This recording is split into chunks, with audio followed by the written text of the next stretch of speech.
मृत्यु के समय सुहागिन स्त्रियों को सजाया क्यों जाता है? दोस्तों, हमारे हिंदू धर्म में अगर किसी स्त्री की मृत्यु उसके पति से पहले हो जाती है तो उस महिला को सौभाग्यशाली माना जाता है, क्योंकि वो सुहागिन होकर मृत्यु को प्राप्त हुई है। इसलिए आपने देखा होगा कि ऐसी स्त्रियों को अंतिम संस्कार से पहले उनका 16 श्रृंगार किया जाता है।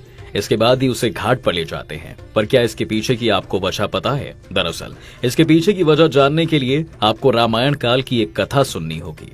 दोस्तों, कथा के अनुसार जब माता सीता को उनके विवाह के लिए तैयार किया जा रहा था, तब उनके मन में ये प्रश्न उठा कि आखिर स्त्री का 16 श्रृंगार क्यों किया जाता है। उन्होंने ये सवाल अपनी माता यानी कि रानी सुनैना से किया। रानी सुनैना ने कहा कि जिस तरह पुरुषों के लिए चंद्रमा की 16 कलाओं का महत्व है, ठीक उसी तरह स्त्रियों के लिए 16 श्रृंगार का महत्व है। ये श्रृंगार ही नारी के गुणों को दर्शाते हैं। सीता जी ने कहा, तो ठीक है माता, फिर आप मुझे एक एक श्रृंगार का मतलब समझाइए। सबसे पहले तो माथे पर लगी इस बिंदी के अर्थ के बारे में बताइए। रानी सुनैना बोली, जिस तरह भगवान सूर्य अपने प्रकाश से संसार में रोशनी फैलाते हैं, ठीक उसी तरह तुम्हें अपनी शरारतों को भूलकर अपने ससुराल में प्रकाश और ऊर्जा फैलानी होगी। ये लाल बिंदी इसी का प्रतीक है।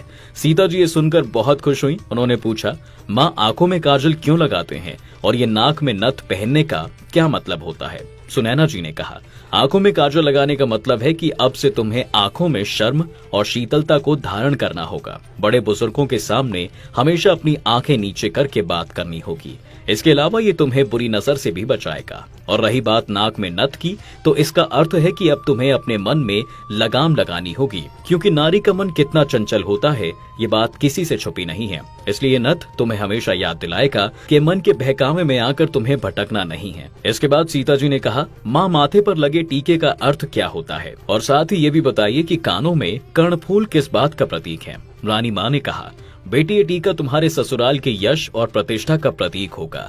अब से तुम्हें ऐसे काम करने से बचना होगा जिससे तुम्हारी प्रतिष्ठा को नुकसान पहुंचे, क्योंकि अब तुमसे एक नहीं बल्कि 2 घरों की प्रतिष्ठा जुड़ी है।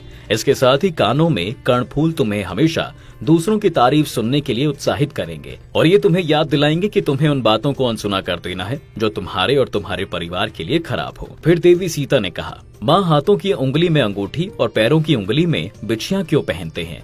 सुनैनी रानी ने कहा कि हाथ की उंगली में पहनी अंगूठी इस बात का प्रतीक है कि अब से तुम्हें अपने पति के प्रति पूरी निष्ठा रखनी होगी।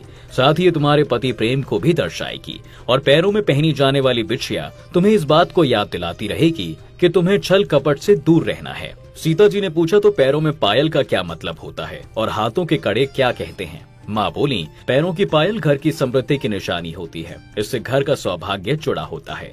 पायल के घुंघरुओं की आवाज से तुम्हारे घर की समृद्धि में बढ़ोतरी होगी। और हाथों के कड़े तुम्हें हमेशा ये याद दिलाएंगे कि तुम्हें कड़वे वचन नहीं बोलने हैं। तुम्हें ऐसी कोई बात नहीं करनी है